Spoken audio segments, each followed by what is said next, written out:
if you don't want to watch a single minute the rest of this video, that's perfectly fine. Walk away with this though. Check your backups. Are your backups ready for a failure? Just do a check. That's it. Just a friendly reminder. Are your backups ready? Are they good?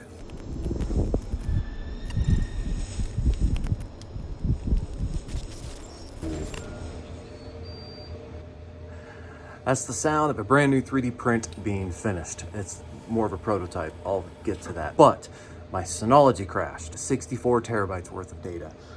My current DVR, my Blue Iris server, totally down. I spent the better part of, I want to say, a month and a half to 2 months trying to make custom programming for millimeter wave sensors that I have made a lot of progress on, but I don't know how to program. So I've heavily relied on ChatGPT to augment, AKA basically make most of the programming, then I tell it what it did it wrong, and then hopefully it does it better after I spend days doing it. So this is the latest iteration of a little thing that I've tried to design. Yeah, I've been using glass with this thing, which is kind of a pain in the butt, but okay, I had to pry it off. So some downsides. One, you see that little pry mark right there? That was me prying it off.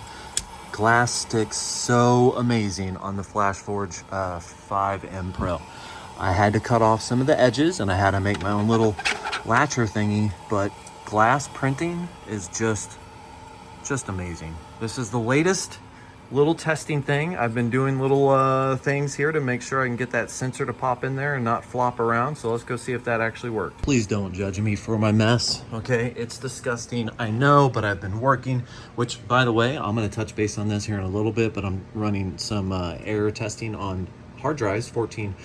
This is part of my whole failure of the Synology NAS. I don't know why these drives are failed, but Synology wiped all my data because of it. So I'm trying to figure out why. Anyways, so this was the last testing. This is an ESP32. Check that out.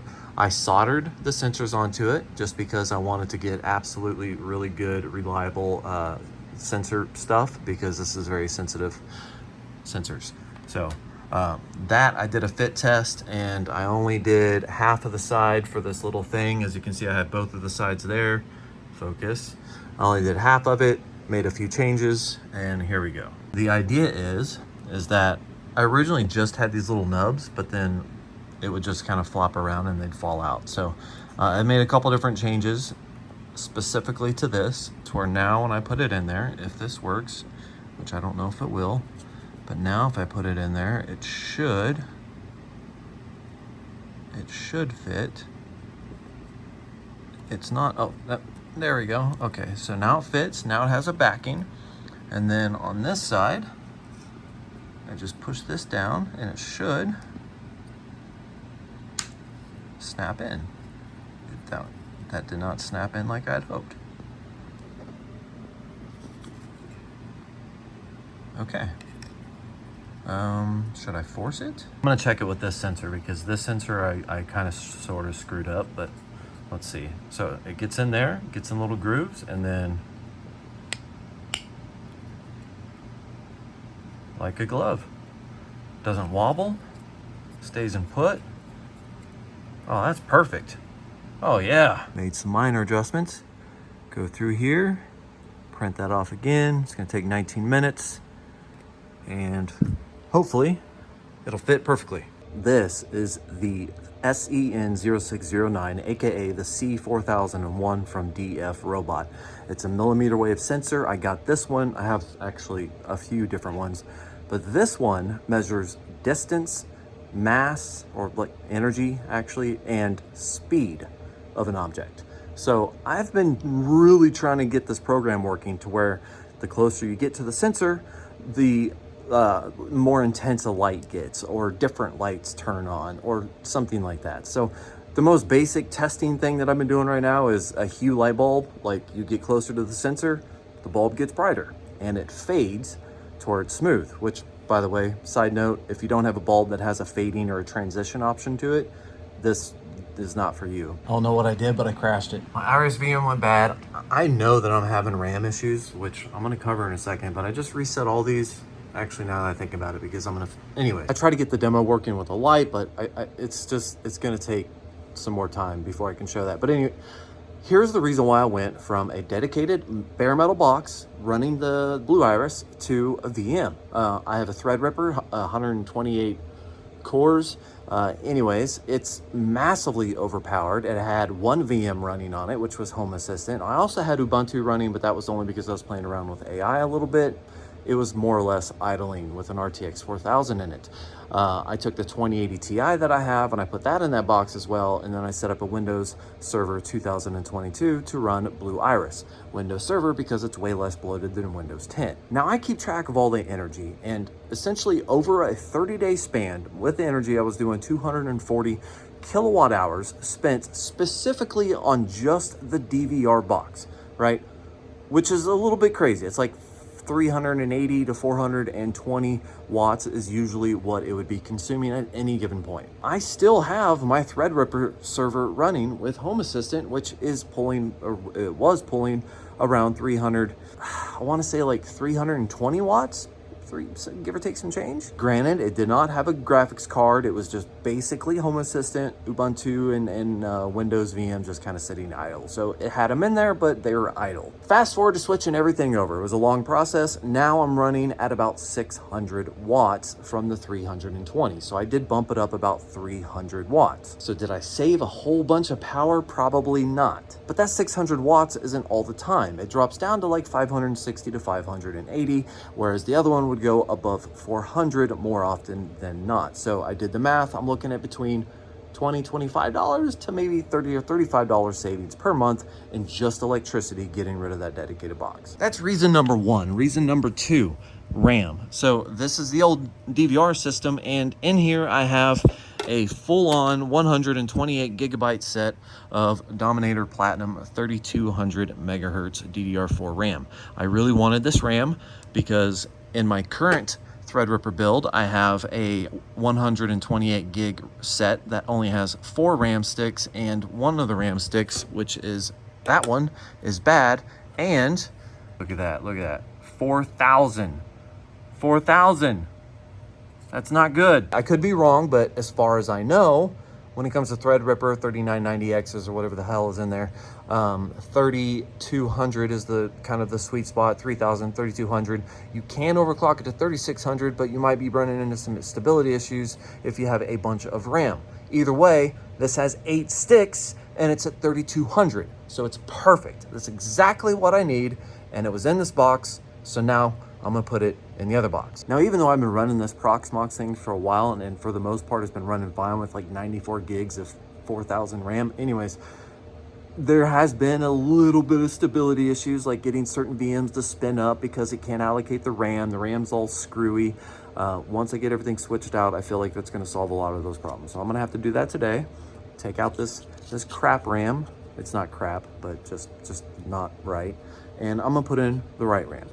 Also, I had a 3080 in there, and I'm really kind of 99% sure I'm not going to be able to get a 2080 Ti and a 3080 in my Threadripper box, but I'm going to try because I want to play with AI because it's getting better. I played with it. It was all right, but it's getting better, and I continually want to like try it again.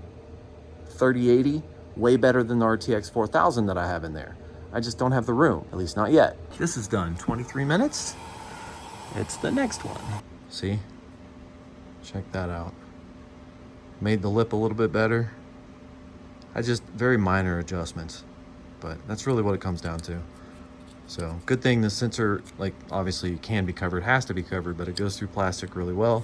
So this is the beginning of a housing. I haven't really thought out the rest. I just knew I had to get a mounting system for it so it didn't, fall out. You start by sticking it in there, right? You got the little edges and ledges and all that stuff, little guide holes or whatever. Stick it in there. Then that folds down, and then let's see. There we go. Now, with the new adjustments, I have no play. Let's see if it rattles. Nope. That's perfect. That is a perfect holster. That is perfect. I might have gotten it working, kind of. See the on and off thing? This is a thing. I'm trying to figure this out. I'm not a programmer. but I'm working on it. But let me show you what it should kind of maybe do. As I get closer, it doesn't work at all. Let me try that again. Okay, so now it knows I'm here, right? It's gonna dim down because I'm with it. I have no idea what it's doing right now. All right, ready? I get closer.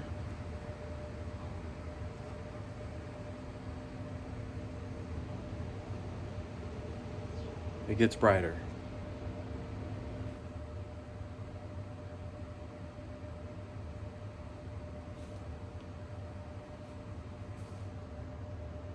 It's still in development. Okay, I have a ways to go.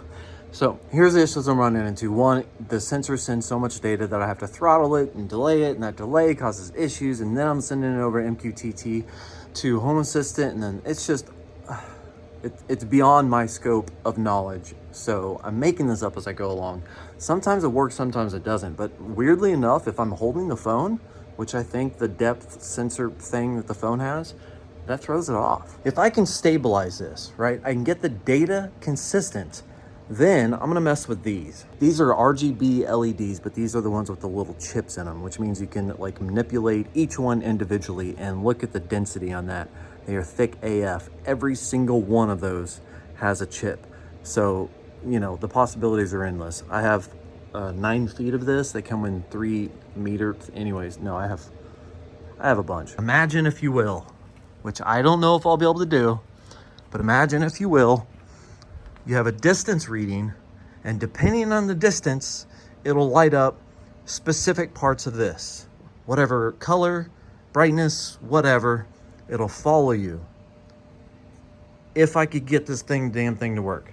I don't think I'll be able to, but if you walk through a room and this is lined on the wall and you get close and it's like, light up, light up, light up, light up, light up, turn off, but it's following you as you go, that'd be dumb as hell, but nerdy nonetheless. So it's fun. Let's get a little bit on topic. Here's the servers. I took out the rack and everything because I wanted easy access. This is my Threadripper build. This is the 3080 that I took out of my DVR. And this, let me show you the insides here. This is what I'm currently running. Yeah, this is gonna get kind of loud, but you see it only has 3 sticks of RAM. So I have to take this down, rip those sticks out, put my 8 sticks of RAM in there, and that should make a lot of things run better. Also, this 2080 Ti is dedicated to my Blue Iris VM, which is a 2.5 slotter, right? This is the RTX 4000. It's running Ubuntu, but I don't really need it. But Ubuntu is going to be the AI thing, which you really need graphics. You know what? VoiceOver is way better. Anyways, so if you look right here, the way this is set up, I have that 2080 Ti in the top, and then I have a SAS expander right underneath that. Then I have the RTX 4000, and then I have the regular SAS card.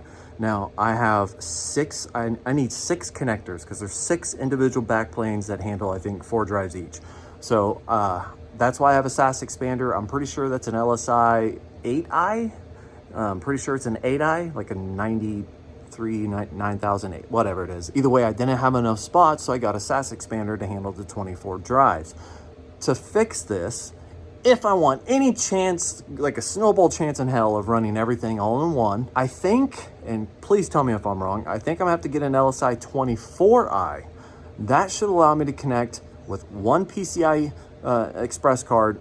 That should allow me to connect all of the 6 backplanes and run all 24 drives in this server, which I'm using because I have different volumes, the ZFS, different things doing different things, especially with the DVR in there. I need those drives to function. The problem is that the 2080 Ti is like a 2.5 slot. The 3080 is also a 2.5 slot. So if I remove that SAS expander, I'll have that slot for that 3080, but that's gonna push way over into where the SAS card is gonna go, the 24i LSI card. But I am convinced, like with a PCIe riser cable or whatever, that I could probably get that to work, just route it around and do some magic and make that fit. So I'm not really sure, but I think that I'm gonna have to order a 24i, even though they're like $200 freaking dollars. I'm gonna have to order one of those and at least give it a good shot. Keep in mind, this is not a high priority. The reason why I'm doing this is literally to run an instance of Ubuntu that I am installing different language model AI units, just different things. And with the system it is right now, I don't have enough RAM or storage space. Like even with the new kit, it's just not big enough to run the ones that I really want to run. Like some of those AI models are stupid. They require a lot of freaking resources, not just a 3080 Ti and 32 gigs of RAM. I'm not quite there yet, but I do want to get everything all in one. Another reason why I want to switch everything over to a Proxmox VM is because of Synology. I absolutely love Synology, but for some reason, out of nowhere, it just decided 2 drives were dead. And I lost a bunch of data and it really sucked. Now I've gotten everything else up, back and running, even though it's only like 40 terabytes at the moment and it's only one redundant drive, but I got a couple of them going. The Active Backup for Business is a free program that comes with Synology NASes and is pretty much the single reason why I absolutely love Synology. Unfortunately, one of the drives or 2 of the drives failed and I had to kind of start over, so I lost everything, but I can back up everything. Once I get my Proxmox going, I can even set it up to back up Proxmox. I can set it up to back up Unraid, the whole 9 yards. It works on everything. It's freaking amazing. I just need to figure out why the hell these drives are bad. I mean, right now I have 3 versions of bad blocks running for the ones that I put into that server that I was just showing you, the new one, the Proxmox server. And I'm running these. Like, I'm gonna see what errors or anything that pops up, and I want to know, like, what the hell is wrong with these things? I'm doing this because Synology was like, hey, your drives are screwed. You're screwed. Have a nice day. But then you go into the actual smart data and really there's no major issues. So I'm like, what's wrong? Who knows? Maybe there is actually like a defect or something wrong with the Synology NAS itself. It's possible. I don't think so. Never had that problem, but it's possible. Or Synology is picking up something that's wrong with the hard drive that the smart data doesn't pick up, that I actually have to go through and scan block by block on the hard drive to figure out what exactly is wrong. So when I had everything bare metal on like the DVR or whatever, so when I had the DVR on bare metal, pretty much I relied on Active Backup for Business in order to back that up. I don't like the Windows backup, it's just a pain in the ass, but Active Backup for Business was the 100% backup. Again, I didn't lose anything like backup wise, it was just backup files, but I only had one backup system going. And when that went down, there you go.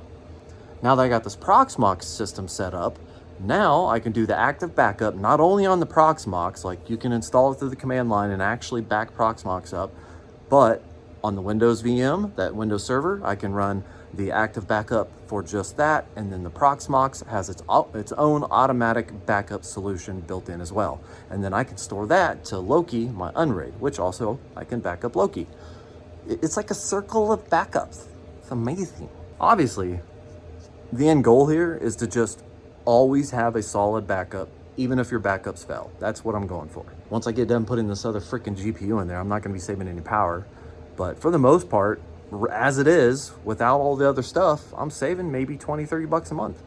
It's kind of a win. So I'm gonna go ahead and let those hard drives finish scanning before I swap the RAM on the Proxmox. But before I leave, I wanted to show you something. Somebody sent me something, check this out, right? You guys have probably already seen this. I have one of them, now I have 2, and I'm gonna do something fancy with this one.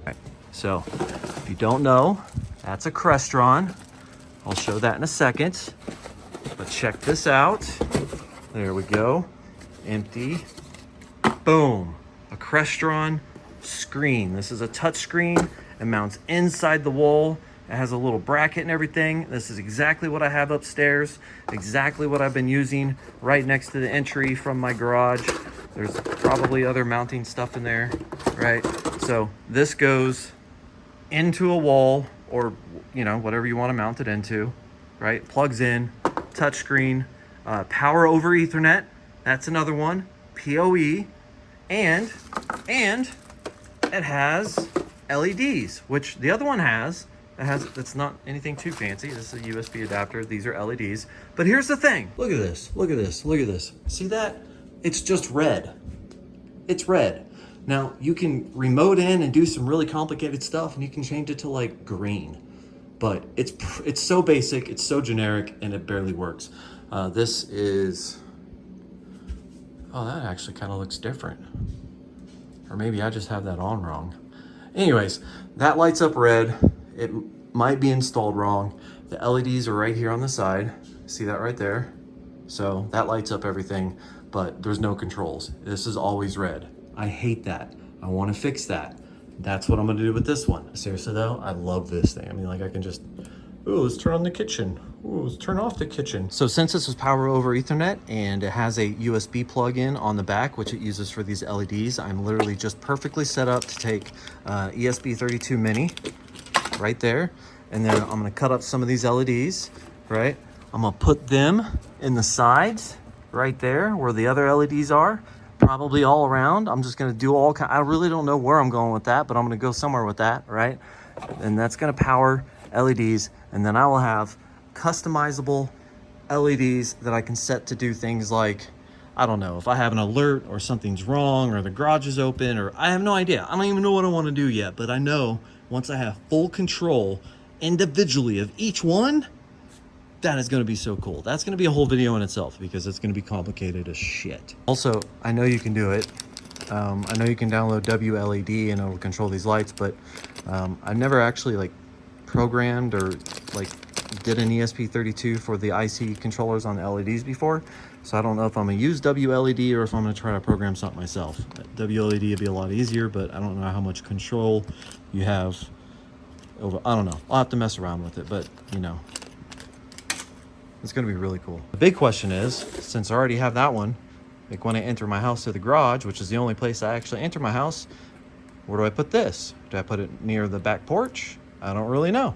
I have another touchscreen and gotta put it somewhere. And yeah, that's still a thing. I'm not gonna talk about that right now. It's still a thing, still gonna be done. Just not at this moment. What's the point of this video? I have no idea, but I wanna leave with a question. And I'm developing this sensor thingy, and I really don't know what I should do with one of the sensor readings. So like I said, this thing can measure an object distance. It can tell you whether or not a target is there or not. It's just on or off. And also it'll measure the speed of that target, like moving away or to the sensor. And it gives you an energy reading. Now the energy reading, I almost want to just disable it because it's almost useless, because basically it's like, how big is the object? How fast is it moving? What direction is it moving? How reflective? Like all these variables go into the energy of this, you know, sensor value, and it updates very rapidly. So it's a lot of like data being flooded. And if we're sending everything to MQTT over the Wi-Fi network, it's just congestion. And you could walk, it'd be like, oh, 100 million energy. And then you stop and it's like 1,000 energy instantly. I don't even know how to use that. Like, what do you do with that? Doesn't really make sense. So, but when it comes to the distance, if you could do this, my idea is I'm gonna put it outside, like front porch stuff, back porch stuff, trash cans, like it'll just turn on lights, whatever. Won't be that sensitive, but you know, it'll just be a little bit more reliable. But what are your ideas? If you had something that would measure distance in intervals of maybe, let's say 500 milliseconds, half a second, what would you do with it? Give me some ideas, because I'm still developing this, and when I'm done, I want to release it. But if you have ideas, I'd love to hear it. Yeah, sorry it's been so long, guys, but hopefully next time when I get this perfected, I'm gonna have a case and I'm gonna have all this wrapped up, and it's gonna be just a nice whatever. It's gonna be a thing. Thanks for watching. Like, subscribe. Have yourself a great day.